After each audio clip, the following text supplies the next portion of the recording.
Et ben dans mon souvenir, on n'a eu aucun problème, jamais. Ils ont vu qu'on était turbulents, mais je pense que personne n'a pris la défense de Juliette, ni...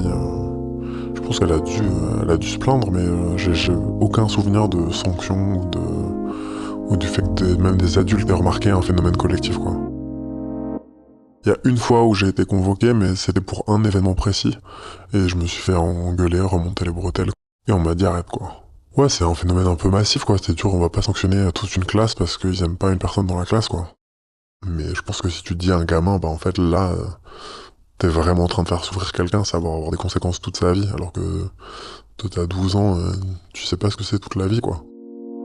Peut-être qu'il peut comprendre, ou alors peut-être qu'on peut trouver des manières d'expliquer, de sanctionner, ou de faire bouger les gens, de les faire changer de classe à temps, ou faire changer de classe le harceleur plutôt que le harceler, j'en sais rien. Puis un système de vigilance et d'écoute à ça, et en tout cas d'avoir des gens qui sont vigilants à ça, qui se disent il y a ce phénomène en train de se jouer forcément, qui sont les gens qui sont en train de se faire exclure, je pense que ça peut être intéressant.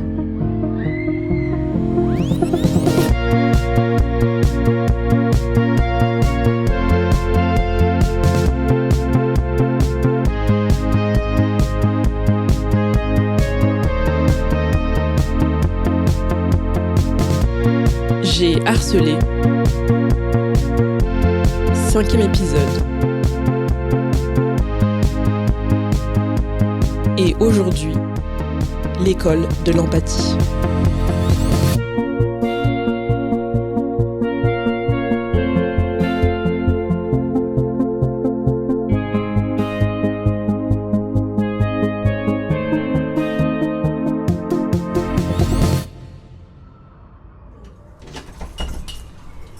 Là, on est au 2e étage. Je vais te montrer, on aurait pu rentrer par en bas, mais... Hop. Voilà, la salle. Il y a le CDI en bas où il y a les élèves. Et on attend combien d'élèves là ? Là, on a 23, 24. Je m'appelle Amel, j'ai 27 ans et ça fait 5 ans que je suis prof dans ce collège. On est dans un collège du 93 et je suis aussi dans le collège coordinatrice du projet contre le harcèlement, du projet phare, donc qui consiste à mener plein d'actions contre le harcèlement dans le collège et notamment la formation des ambassadeurs. La formation des ambassadeurs, alors déjà c'est une chose qui nous a été plutôt demandée par le ministère et donc on a trouvé ça intéressant, donc on le fait. Ça prend la forme de 3 fois 2 heures de formation avec des élèves qui sont volontaires. Donc on a pu avoir plein de volontaires, on est 22. On n'a pas eu de critères de recrutement, donc on a pu prendre tout le monde, tous les volontaires. Effectivement, au fil des discussions, on se rend compte qu'il y en a qui ont été harcelés ou qui ont été harceleurs. Du coup, moi je suis aidée comme je me sens un peu formée sur le sujet, je suis accompagnée de la Ligue de l'enseignement, d'une animatrice de la Ligue de l'enseignement qui vient animer ces séances, elle, c'est pour qui c'est son métier. 3 séances de 2 heures, c'est extrêmement rapide, donc on n'y arrive pas, mais c'est quand même essayer de travailler ces questions-là, et d'où la nécessité de le faire aussi sous forme de jeu. Et puis d'arrêter d'être dans le jugement permanent. Alors, je m'appelle Alice Trouvelot et je travaille à la Ligue de l'enseignement depuis le printemps 2019. Alors, je suis responsable des actions éducatives à la Ligue de l'enseignement de Seine-Saint-Denis.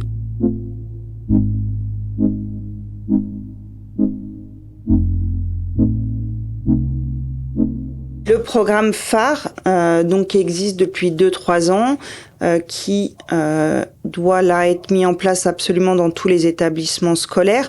L'idée de ce programme, c'est de former des enseignants qui eux-mêmes, donc normalement, mais on sait bien que dans la réalité, c'est rarement le cas, il y a 5-6 enseignants par établissement qui doivent suivre la formation, qui vont être les référents adultes du programme, et il faut former des élèves volontaires, et l'idée, ça va être de les former à comprendre les mécanismes du harcèlement et pouvoir, eux, ensuite porter auprès des autres élèves le programme de la lutte contre le harcèlement.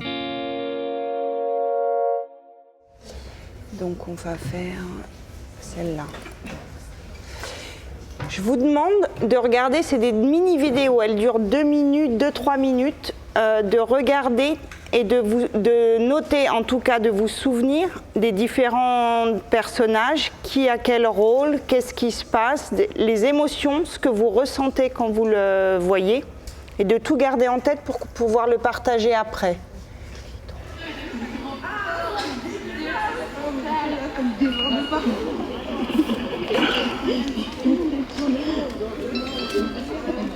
Et alors pourquoi lui il se fait harceler? Ouais. Parce qu'il était un peu en surpoids. Ouais. Les origines. Les origines, oui. Parce qu'ils sont en couple peut-être avec une fille qui est handicapée ou une fille avec grosse ou un truc comme ça. D'accord. À cause d'un handicap, ouais. Vas-y. Des fois, il y a des personnes aussi parce qu'elles sont trop maigres. Ouais. Le poids, que ce soit trop ou pas assez. Ouais. Parce qu'ils n'ont pas d'amis. Ok. C'est intéressant ce que vous dites. Est-ce que vous avez listé, là, je ne sais pas si vous vous rendez compte, si vous avez travaillé, mais quasiment toutes les raisons, toutes les discriminations punies par la loi.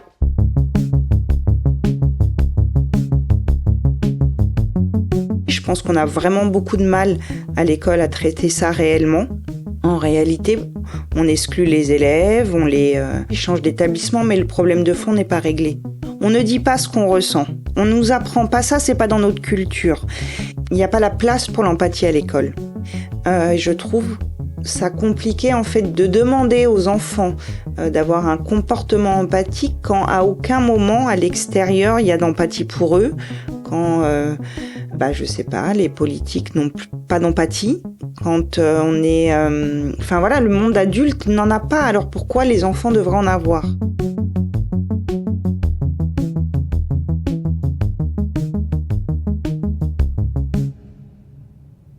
Il y a des enjeux aussi entre eux, de pas perdre la face, que c'est compliqué en fait d'arriver à être totalement soi. Après, je les ai trouvés honnêtes. Il y a quand même une jeune fille qui a réussi à dire, parce qu'à un moment, après le débat mouvant, ça a été de se dire pourquoi vous êtes là, pourquoi vous avez envie d'être ambassadeur. Et il y a quand même une jeune fille qui a reconnu qu'elle avait harcelé. Après avoir été harcelée, elle a harcelé et du coup, on sent qu'il y a quelque chose là qu'elle a envie de bouger. J'ai voulu être ambassadrice parce que j'ai déjà été victime d'harcèlement et j'étais harceleuse. Et je suis en classe de 5e. Aujourd'hui, avec mon groupe, on a essayé de trouver ce qu'on pouvait faire pour les harceleurs et pour les harcelés.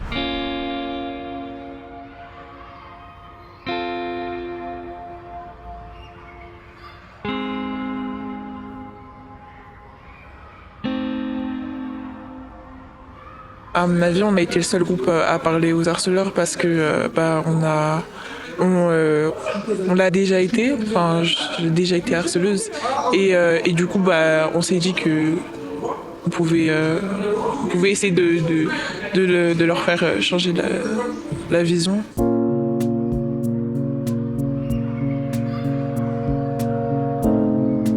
Ce qui m'est arrivé, c'est que en fait, j'ai été harcelée par une fille, des moqueries, des rumeurs, plein de choses comme ça, des insultes et des menaces. Je me suis plaint au collège, à la CP, etc. Et il n'y a pas eu de conséquences. Du coup, je me suis dit que je pourrais faire justice à moi-même. Enfin, j'ai pas besoin des autres pour me défendre. Du coup, j'ai fait ce qu'elle me faisait. Et je l'ai harcelée.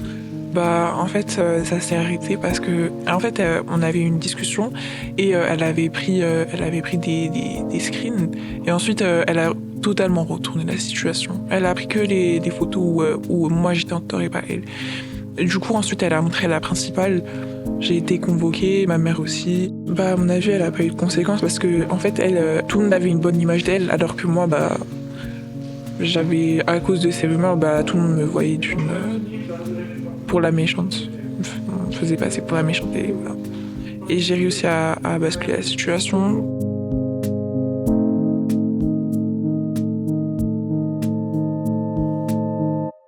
On avait une amie, enfin on était un trio et de base c'était moi et elle, on était toujours en duo, on laissait de côté l'autre et maintenant c'était moi qui laissais de côté. Du coup moi ça m'avait énervé, c'est pas ma faute, c'était jalouse, etc. Du coup ce que j'ai fait, j'ai raconté tout ce qu'elle m'a fait. J'ai raconté tout ce qu'elle m'a fait aux gens parce que les gens n'étaient pas au courant parce que j'en parlais pas du tout. Et du coup, maintenant, tout le monde la voyait pour la mauvaise personne, etc. Et moi, j'étais contente. Du coup, à chaque fois, je me moquais d'elle, etc. Et en fait, je faisais vivre ce qu'elle me faisait vivre. Je ressentais de la satisfaction, vraiment, j'étais contente de m'être vengée.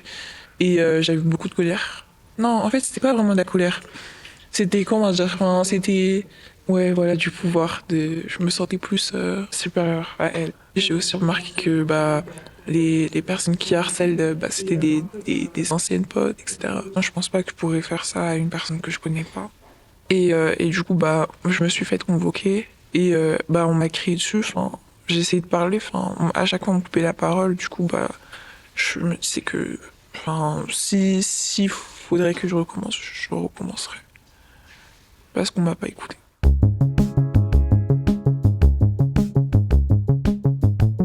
Delphine Py, je suis psychologue spécialisée en thérapie cognitive et comportementale. Ça part de la non-reconnaissance de la souffrance. Et c'est vrai que dès lors qu'en tant que psy, on reconnaît la souffrance et on se met un peu dans une position basse, c'est-à-dire pas à essayer en fait de convaincre ou d'être dans le jugement ou dans quelque chose de l'ordre de la punition ou en tous les cas du jugement moral, et qu'on est vraiment dans cette position de compréhension et d'acceptation de la souffrance, du mal-être qui est peut-être à la cause, ou en tous les cas au départ du phénomène de harcèlement, ça peut aider la personne en fait à lever ses défenses. Parce que plus on va essayer de convaincre et de donner des arguments, plus l'autre va être convaincu et va se protéger contre ça. Alors que si on va dans son sens et qu'on est dans vraiment la compréhension de tout le système global et pas que l'accusation d'une personne ou d'un élément, ça va lever les défenses et la personne va pouvoir prendre conscience. Et c'est souvent ce que je dis, on n'est pas coupable de ses émotions, mais on est responsable de ce qu'on en fait. C'est-à-dire d'être en colère, d'être triste, voilà, tout ça c'est ok. Mais par contre, si je harcèle quelqu'un, si je tape quelqu'un, ou ça non. Et c'est toute la différence. C'est-à-dire que souvent, le jeune, il a l'impression que en parlant de harcèlement, on va nier son émotion. Et son émotion, en fait, elle a le droit d'être là. Il a le droit d'être en colère. Oui, ça craint quand les parents divorcent. Oui, ça craint quand on se sent pas suffisamment aimé ou intégré. Par contre, ça ne justifie pas le comportement de harcèlement.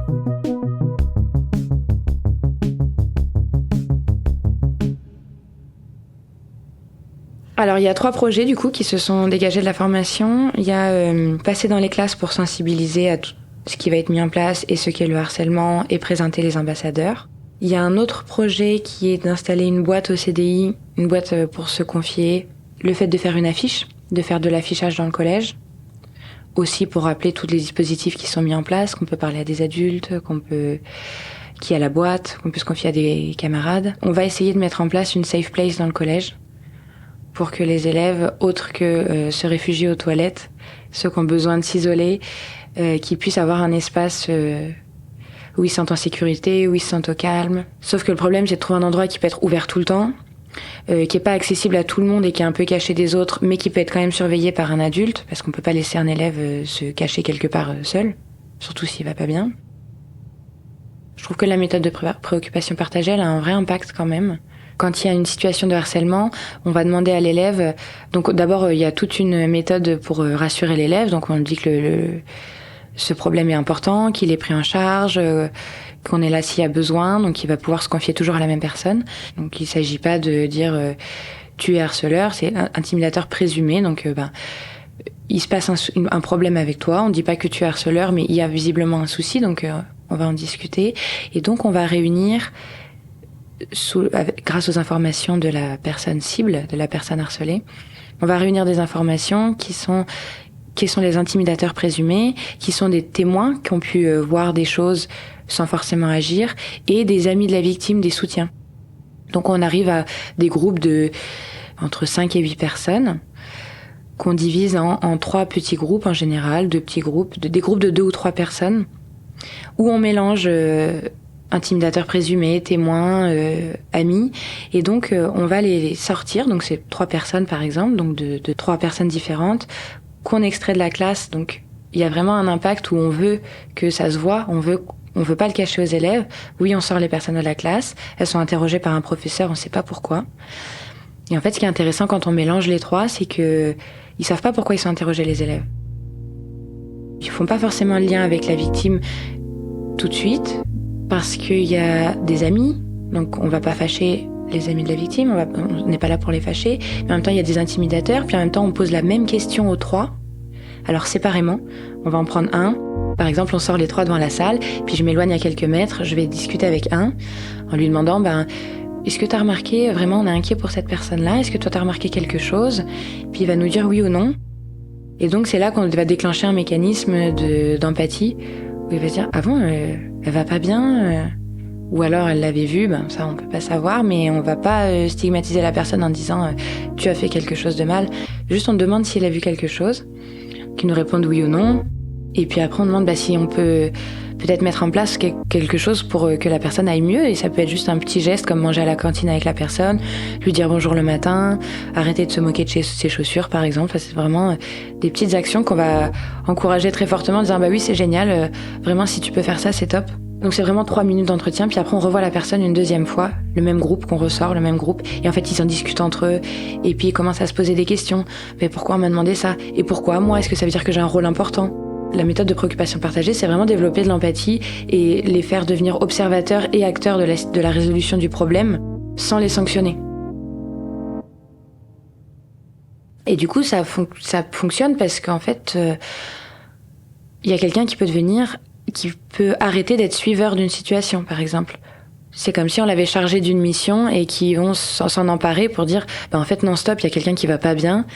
Et ça va devenir mon rôle de l'aider, d'arrêter ça, qu'elle aille mieux, parce qu'on m'a confié ce rôle-là. Et voilà, plutôt que d'être stigmatisé, d'être puni, mais on me punit, du coup je vais répondre encore par, je vais pas me laisser faire, je vais pas être faible entre guillemets, parce que je pense que c'est ce qu'ils ressentent quand ils sont punis. C'est vraiment des mini gestes qui ont une importance immense pour la personne qui se sent harcelée, qui se sent isolée quoi.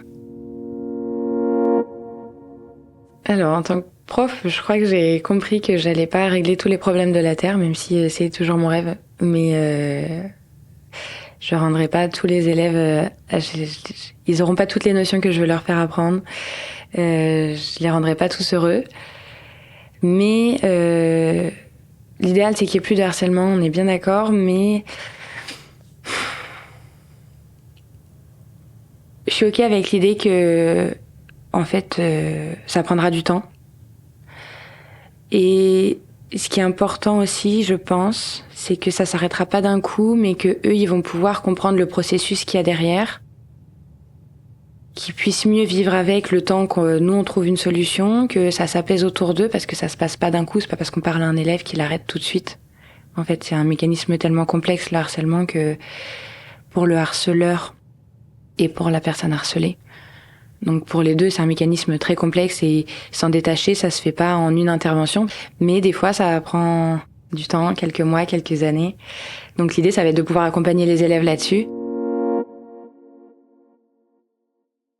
La prof de français, elle avait ce don en fait de me donner des lectures, de me dire tiens tu devrais essayer ça c'est vachement bien. Enfin voilà, elle essayait de m'isoler dans le monde de la littérature. Pour que justement, quand tu lis un livre, t'as le droit d'être qui tu veux en fait. Et je l'ai croisée bêtement en ville et on en a discuté et elle s'est rappelée de moi. C'était pas une discussion qui a duré 4 heures, hein. C'était très bref, c'était en ville, mais elle s'est souvenue en fait que du petit être souffrant et un peu maladroit qu'elle a connu, aujourd'hui... la transformation, elle a opéré, quoi. Je suis bien dans mes baskets, je suis contente. Et elle m'a dit, je crois que c'est le truc qu'il faut retenir. Elle me dit, et vous souriez, et c'est tellement agréable. Alors techniquement, elle m'a jamais dit oui, j'ai compris que, parce que ça serait horrible pour elle de se dire et d'écouter ces phrases et de se dire bah ouais, en fait, je captais qu'il y avait un harcèlement dans ma classe et j'ai rien fait. Mais elle m'a dit que elle savait qu'il y avait des tensions, que c'était compliqué. Je pense que pour elle, c'était un peu un mea culpa, parce que au final, c'est très dur quand on est un adulte de démêler ce qui se passe, qui est, ce qu'on te raconte, ce que tu vois, tes ressentis.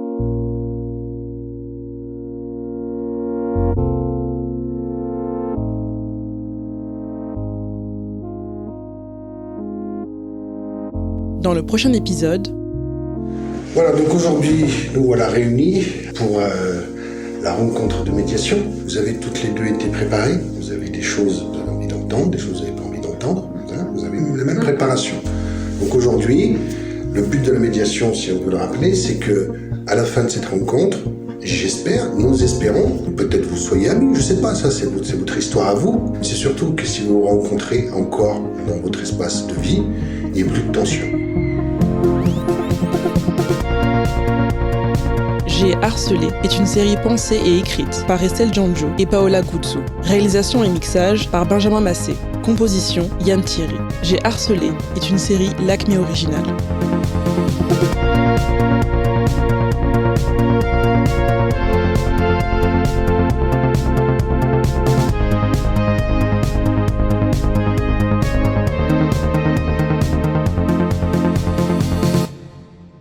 Si vous êtes victime ou témoin de harcèlement ou d'harcèlement numérique, vous pouvez appeler le 30 18, numéro national pour les victimes de violences numériques.